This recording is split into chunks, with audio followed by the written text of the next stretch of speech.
हर हर महादेव सभी प्रिय दर्शकों को। वीडियो की शुरुआत हो रही है किसी अतरंगी से दिखने वाले द्रव्य के सेवन से, जिसने हमारे हाव भाव में उत्पन्न व्याकुलता को साफ तौर पर दर्शाया है। तो यहां तक का सफर तय करने हेतु सुबह ब्रह्म मुहूर्त में ही अपना बिस्तर त्याग दिया था, जो कि सर्दी के इस मौसम में सबको ही कुछ ज्यादा प्यारा लगता है। उठते ही ग्रहण किया तांबे के पात्र में रखा समशीतोष्ण अवस्था में थोड़ा सा जल, ताकि पाचन तंत्र सुचारू रूप से क्रियात्मक हो सके। अब सैर पर जाने से पहले ले लेते हैं 3 ग्राम शिलाजीत भी, ताकि उत्तम शारीरिक क्षमता की स्थापना हो सके। इसकी मात्रा हम समय व काल अनुसार बढ़ाते घटाते रहते हैं। अब शहर के अनुसार वस्त्र धारण कर हम निकल पड़ते हैं सुबह की पैदल यात्रा पर, जिसमें पिछले कुछ दिनों से हमने दौड़ना भी प्रारंभ कर दिया है और प्रभु इच्छा बनी रही तो वजन उठाने का अभ्यास भी नियमित हो जाएगा। सुबह के समय की बेशकीमती खासियत होती है दिन भर की भीड़ भाड़ से व्याकुल रहने वाले रास्तों पर पसरा हुआ ये सन्नाटा, जो कि शायद मुझे तो अत्यंत मनमोहक लगता है। मानो कुछ देर के लिए ही सही हमें दुनियादारी से अलग होने का आभास इस समय मिल जाता है।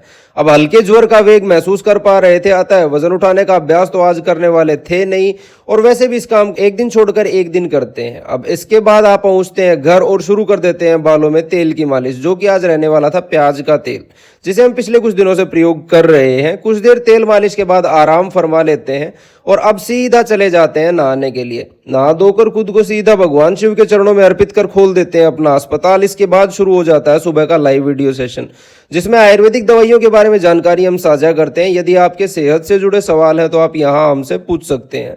अब बारी थी थोड़ा सा अवले लेने की, क्योंकि गले की हालत कुछ खास अच्छी नहीं थी। जुकाम के भी शुरुआती लक्षण नजर आ रहे थे। इसका नाम आप स्क्रीन पर पढ़ पा रहे होंगे।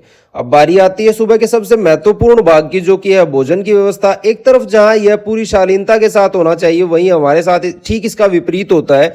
हमें यह काम हमेशा ही जल्दी में करना पड़ता है, क्योंकि फिर एक के बाद एक मरीज आने लगते हैं और भोजन का समय हमें नहीं मिल पाता है। भोजन ग्रहण करते करते फोन पर परामर्श भी ले लिए थे और दवाइयां बनाने व बंधवाने का काम आशीष को हमने सौंप दिया था, और इसके बाद कर लेते हैं अपना भोजन पूरा। तो बाकी का दिन बीतता है मरीजों को देखते हुए। अब समय हो चला था अस्पताल की छुट्टी का, और गहन दुविधा की बात यह थी कि इस समय तक हमें ज्वर का वेग तीव्र आने लगा था।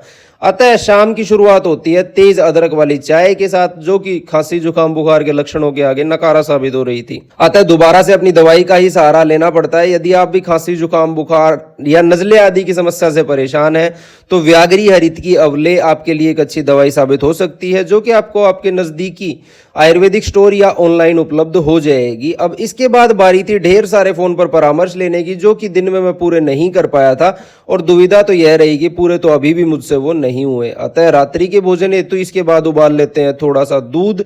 इसके अतिरिक्त भोजन करने की कोई खास इच्छा आज मन में थी नहीं। और यहां समाप्त करने वाले हैं आज की इस छोटी सी कहानी को। आप सभी को मेरी तरफ से रात की राम राम।